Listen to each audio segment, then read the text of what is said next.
Hi, my name is Ralph Chapman, and today you're going to learn what it takes to set up a fully equipped workshop in a small space for under $1,000. You see, you don't need a lot of space, and nope, you don't need to spend a fortune on tools to set up your shop. So what I'm about to share with you could save you years of tedious trial and error and tons of wasted money. Over the next few minutes, you'll discover the 3 most common mistakes people make when setting up a shop and how you can avoid them right from the start. It's kind of heartbreaking for me because I believe anyone can set up a shop in a small space without taking on a second mortgage. And it's probably not as difficult as you might think. But there's a lot of misinformation on tools and shop setups. So today, I'm going to break down the 3 most common mistakes and how you can avoid them. So let's dig in. Mistake number 1, buying tools you don't need. I've seen so many people buying stuff that they don't need, and it ends up only being used once. If you don't need the tools yet, or if you don't know if you will need them in the future, you might just end up wasting your money. You should buy tools as you need them. Consider this. Does this tool meet my need today? If it does, how long will I take to outgrow it? As for me, I'll always recommend hand tools first. A few simple and inexpensive hand tools, chisels, a mallet, a saw or two. There, you haven't even spent $100 and you can get started making fine crafts. For the best bang for the buck power tool, well, my vote goes to a good circular saw and guide. It's useful for a lot of dimensioning and edge jointing and panel jointing. Mistake number 2, overspending on tools. Now, I know many people who have spent an incredible amount on tools. I was guilty of that myself. I once believed in the buy as much of a tool as you can afford theory. But when reality sets in, you realize this might not be true for all your purchases. At this point, it's easy to say, maybe I didn't need that much of a tool for what I do. And if you're thinking that now or about something you own, well, you're probably right. But it's not really completely our fault. You see, this industry has a big problem.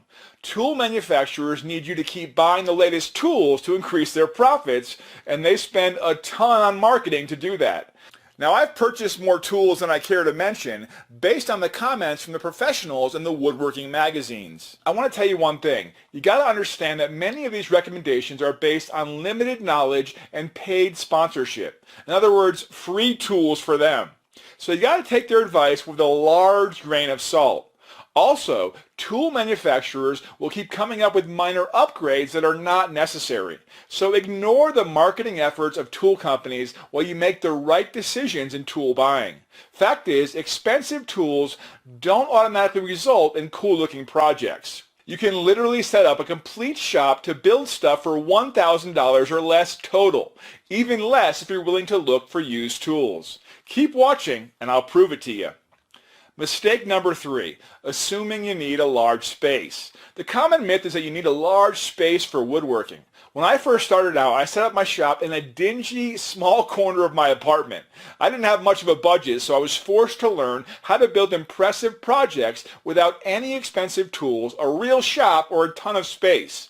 I literally had to run long extension cords from the living room to my shop. It was small and cramped, but it worked out just fine, and I built some of my best pieces in that workshop, and it started my passion for woodworking.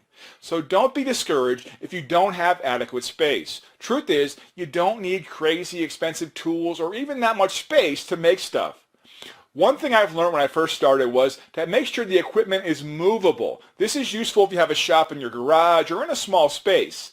Even better, it'd be ideal to have a portable all-in-one workbench. One example is this 4-in-1 workstation that I built.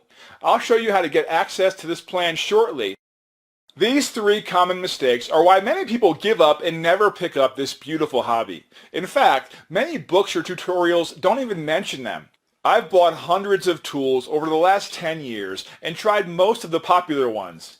I don't want you to have to make the same mistakes as I did, so I set out to put my decades of experience, everything I've learned, both the tools list, workshop setup guide, suppliers list, into one easy to follow blueprint. So you don't have to go through all the trial and error of tools, all the wasted money, all the boneheaded mistakes, and all the frustration that I went through. And the most important part of this guide is a list of the absolute best tools to get and where to buy them for the lowest price.